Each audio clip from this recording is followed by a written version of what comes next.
Good evening friends. ETA business school में आपका स्वागत करता हूं फ्रेंड्स। ये स्किल्स बेस्ड लर्निंग प्रोग्राम है। आज का बहुत इंपॉर्टेंट टॉपिक है मॉन 100 एनालिसिस। मॉन 100 का मतलब होता है मोतीलाल ओसवाल नास्डैक 100। मोतीलाल ओसवाल नास्डैक 100 में 101 कंपनीज हैं। ठीक है, 100 इसमें 100 लिखा हुआ है, यानी कि आपको समझ में आ रहा होगा कि 100 का मतलब 100 कंपनीज होती हैं। इसके अंदर 101 कंपनीज हैं, वो हम आपको बताएंगे इसका पोर्टफोलियो। ठीक है, तो उससे पहले हम इसके चार्ट में चलते हैं।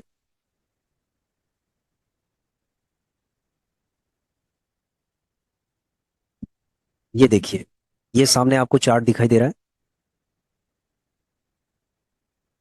अगर मैं पीछे चलूं तो आपको दिखाई दे रहा होगा कि ये 2015 में, जनवरी 2015 में ये लॉन्च हुआ था। ठीक है, जनवरी 2015 में ये लॉन्च हुआ था। इसका जो प्राइस था जब ये लॉन्च हुआ था, 26 रुपए का प्राइस था इसका। यानी कि लगभग 10 साल पहले इसका प्राइस सिर्फ 26 रुपए का था, और आज ये 191 रुपए का है, यानी 200 रुपये आप लगा लीजिए। तो ये 4 गुना हो गया, 4 टाइम्स, यानी 400% का इसने रिटर्न दे दिया है 10 साल में। अगर 400% का अगर रिटर्न 10 साल में दे दिया है, तो आप लगा सकते हैं कि इसने कितना रिटर्न एनुअली दिया होगा। और ये तो हम वो बात कर रहे हैं कि जब आपने इसको इनिशियली ले लिया और उसको छोड़ दिया है, उसमें कोई भी आपने उस पर एसआईपी नहीं की, आपने लमसम की मैं बात कर रहा हूँ। अगर इसके अंदर मान लीजिए एसआईपी होती है, यानी कि जब जब आरएसआई नीचे गिरा, तब तब आपने इसमें इन्वेस्टमेंट की, और उसके बाद आगे बढ़ता गया, और जब जब ये डाउन होता गया आरएसआई, तब तब आपने इसमें इन्वेस्टमेंट करते गए, तो आप ये लगा लो कि ये 400% से ज़्यादा ये रिटर्न आपको दे सकता। ठीक है, आगे भी भविष्य में इसका जो ट्रेंड है ये ऊपर का ही है। ठीक है, नेक्स्ट 10 ईयर्स के अंदर ये, आज 200 है तो ये 1000 रुपये पे जा सकता है। समझ रहे हो फ्रेंड्स? 800 से 1000 रुपये पे ये नेक्स्ट 10 ईयर्स में जा सकता है। कोई बहुत बड़ी बात नहीं है। और ये ट्रेडिंग के लिए भी अच्छा है, और इसका जो पोर्टफोलियो बहुत ही स्ट्रांग है। ठीक है, आइए समझते हैं कि कौन कौन सी कंपनीज हैं जो मोतीलाल ओसवाल नास्डैक 100 के अंदर है। आइए चलते हैं। देखिए फ्रेंड्स, सबसे पहले मैं आपको बताना चाहूंगा कि जो टॉप की 10 कंपनियां हैं, 101 कंपनियां इसके अंदर, लेकिन जो टॉप की कंपनियां हैं वो मैं बताना चाहूंगा आपको, जिनका मार्केट शेयर यानी इनकी परसेंटेज ऑफ होल्डिंग इनकी देखो, निविडिया कॉरपोरेशन है, जिसका 9.16% होल्डिंग है। माइक्रोसॉफ्ट कॉर्प, आपने सुना ही होगा, माइक्रोसॉफ्ट 8.78% का इसकी होल्डिंग है। एप्पल की होल्डिंग है 7.28%। अमेजॉन की .com की 5.53। ब्रॉडकॉम लिमिटेड की 5.09। Facebook 3.81। Netflix 3.33। Tesla motors incorporation 2.75।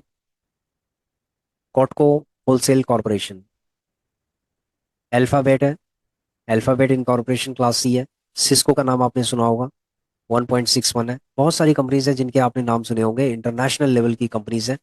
ठीक है, नेटफ्लिक्स आपने नाम सुना होगा, फेसबुक सुना होगा, Amazon.com सुना होगा, एप्पल सुना होगा, माइक्रोसॉफ्ट कॉर्पोरेशन सुना होगा।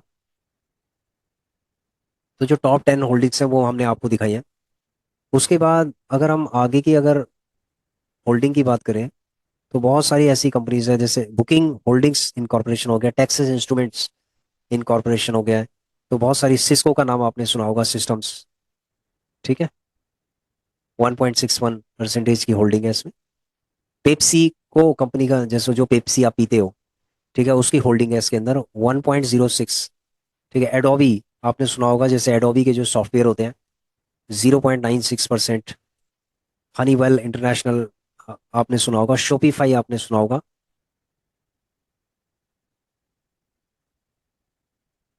ठीक है, और भी बताते हैं हम आपको जो बड़ी कॉमन जो कंपनीज के नाम है। स्टारबक्स का आपने नाम सुना होगा, देखो स्टारबक्स की जो कॉफी होती है, 0.61% का इसमें इसकी होल्डिंग है। ठीक है, कुछ और भी पॉपुलर कंपनीज, जिनका नाम इंटेल कॉर्पोरेशन आपने सुना होगा, ठीक है, जिनके मदरबोर्ड वगैरह होते हैं, इंटेल कॉर्पोरेशन 0.57। ठीक है। सिनॉप्सिस का नाम आपने सुना होगा। मैरियट इंटरनेशनल इनकॉर्पोरेशन का नाम सुना होगा। पेपल होल्डिंग्स का नाम आपने सुना होगा। पेपल, जो पैसे को ट्रांसैक्शन करने के लिए यूज किया जाता है, इसका गेटवे पेपल, तो 0.42। ठीक है। उसके बाद ऑटोडेस्क का आपने सुना होगा, सॉफ्टवेयर ऑटोडेस्क, 0.39%। मॉन्स्टर बेवरेज का नाम सुना होगा आपने। एयर बी एन बी का नाम सुना होगा। जैसे यहाँ पर ओयो है, ऐसे एयर बी एन बी एक इंटरनेशनल लेवल का ब्रांड है, जो ट्रैवलर्स के लिए एक स्टे प्रोवाइड करता है, टेम्परेरी स्टे प्रोवाइड करता है। 0.33% है।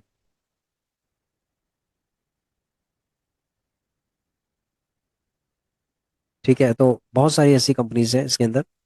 कोका कोला का आपने नाम सुना होगा, 0.25% होल्डिंग है इसके अंदर कोका कोला की। एस्ट्राजेनेका है, जो एक केमिकल मेडिसिन मैन्युफैक्चरर है, 0.24% का इसमें इसकी होल्डिंग है।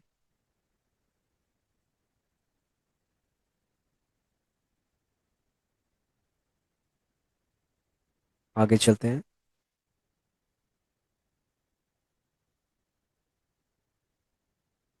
ठीक है फ्रेंड्स, तो आपने देखा होगा कि बड़ी पॉपुलर कंपनीज इसके अंदर है, जिनसे मिलके ये ईटीएफ बना हुआ है।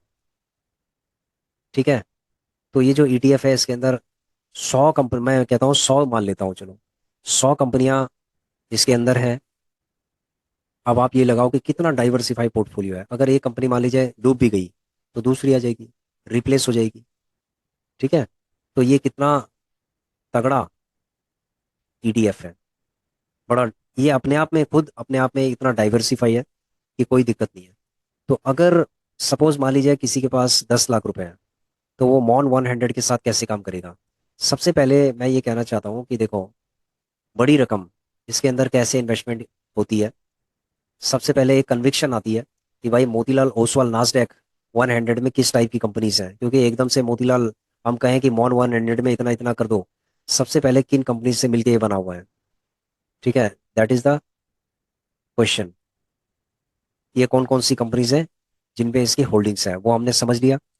उसके बाद कन्विक्शन जब तक हमारे पास नहीं आएगी, तब तक हम इसमें इन्वेस्टमेंट नहीं कर सकते बड़े अमाउंट में। ठीक है। तो अगर आप मान लीजिए कि चाह रहे हैं कि भाई इसमें 10 लाख रुपए हम इन्वेस्टिंग करें और इसको स्विंग ट्रेडिंग करें इसमें, तो आइए चलते हैं हम टॉप 15 गूगल शीट के अंदर। अब यहाँ पर सपोज हमारा जो बजट है वो है 10 लाख का। तो हम यही कहना चाहेंगे कि सबसे पहले आप 50 हजार रुपये का इसमें करोगे। 50 हजार के बाद फिर 75 हजार का करोगे। 75 हजार के बाद फिर आप करोगे 1 लाख का करोगे। ठीक है।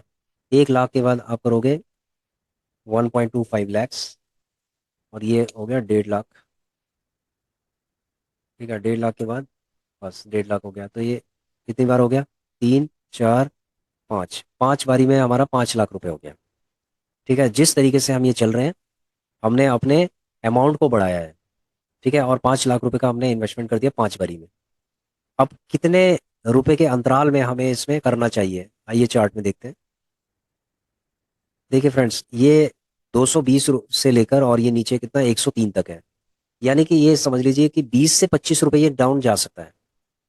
उसके बाद ये फिर बाउंस बैक करना स्टार्ट कर देता है। ठीक है, और अभी इस समय ये आरएसआई भी इसका बड़ा टॉप पे चल रहा है।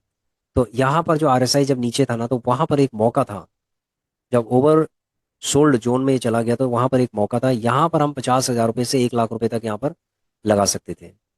तो ऐसी जगह पे जब सिचुएशन इस तरीके की हो, तो वहां पर हमें कोई भी कंजूसी नहीं करनी करनी है। हमें वहां पर सीधे डायरेक्ट इन्वेस्टमेंट करनी है।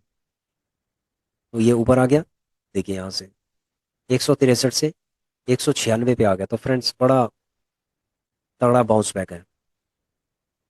तो इसी तरीके से हम क्या करेंगे कि वेट करेंगे अभी इसका नीचे आने का। अगर ये 40 के आसपास आ जाए या 42 तक आ जाए, तो फिर हम स्टार्ट कर देंगे इसके अंदर 50 हजार। हमने 50 हजार का पहले इन्वेस्टमेंट किया, फिर 75 हजार का किया, फिर 1 लाख का किया, 25-25 हजार हम बढ़ाते जाएंगे। और 5 बारी में ये हो गया। अब सपोज मान लीजिए 5 बारी में हमने देखा कि भाई ये तो एवरेज से भी कम आ रहा है एलटीपीज का, जो हमारा एवरेज बाइंग प्राइस है उससे भी कम आ रहा है। तो उस केस में हम क्या करेंगे? उस केस में हम जो हमारे पास बैलेंस 5 लाख रुपीज है उसको हम इंसर्ट करना स्टार्ट कर देंगे। ठीक है, उसको एवरेजिंग करने के लिए यूज किया जाएगा, और जितना ये नीचे गिरेगा उतना ही आपको लगाना है। ठीक है, आप समझ गए होंगे मैं क्या कहना चाहता हूँ। अगर ये 25 रुपये नीचे गिरने की काबिलियत रखता है, तो ये बाउंस बैक करने की भी काबिलियत रखता है, तो वहां पर हमें इसको डिवाइड करना है फंड को। यानी कि हमें अपने फंड को कम से कम 10 बार डिवाइड करना है, और 3-3 रुपए के अंतराल में हमें इसको लेना है। ठीक है, 3-3 रुपए, 2.5-2.5 रुपए, और 2.5 से 3 रुपए के अंतराल में हमें इसको लेना है। उसके बाद फिर देखो कि इसमें स्विंग ट्रेडिंग में कितना मजा नहीं आएगा। ठीक है, आप इसको ट्राई कर सकते हो। तो फ्रेंड्स, एक मैं आपको चीज़ बताना चाहता हूँ। एक छोटा सा डिस्क्लेमर है।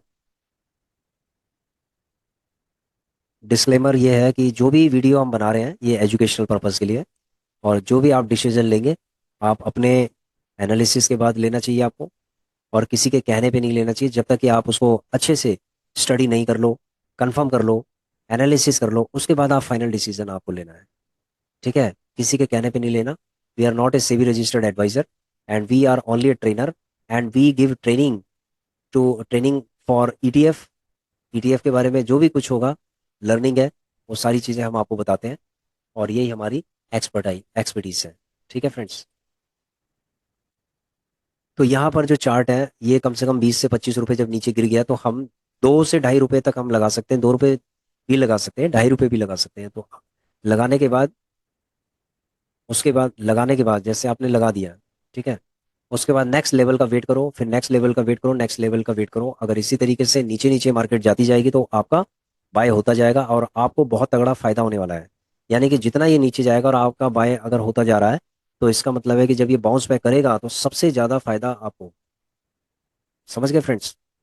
तो this is the situation for mon 100। अब बहुत लोगों का क्वेश्चन ये होता है कि सर मॉन 100 तो इंटरनेशनल लेवल का है, यूएसए का है, इसमें यूएसए की कंपनियां हैं, तो कहीं डूब तो नहीं जाएगा? कई बहुत सारे क्वेश्चंस हैं। देखो, डूबने की गारंटी किसी की नहीं है, कि कोई भी गारंटी नहीं देता कि ये क्या होगा क्या नहीं होगा। लेकिन जो पास्ट एक्सपीरियंस के हिसाब से सारी कंपनियां अच्छी हैं, और आगे भी इसमें ग्रोथ हो सकती है। ठीक है फ्रेंड्स, तो आशा करता हूँ कि आपको समझ में आ गया होगा कि मॉन 100 के अंदर हम किस तरीके से ट्रेडिंग करते हैं। ट्रेडिंग के लिए हम एक प्लान करते हैं। ठीक है, ताकि हम एक पूरा सेटअप बना लें, और रेगुलर इनकम के लिए एक मॉडल तैयार कर दें। ठीक है फ्रेंड्स, आशा करता हूँ कि आप लोगों की समझ में आ गया होगा। Thanks for watching our video, please share, subscribe and like our channel. Thank you.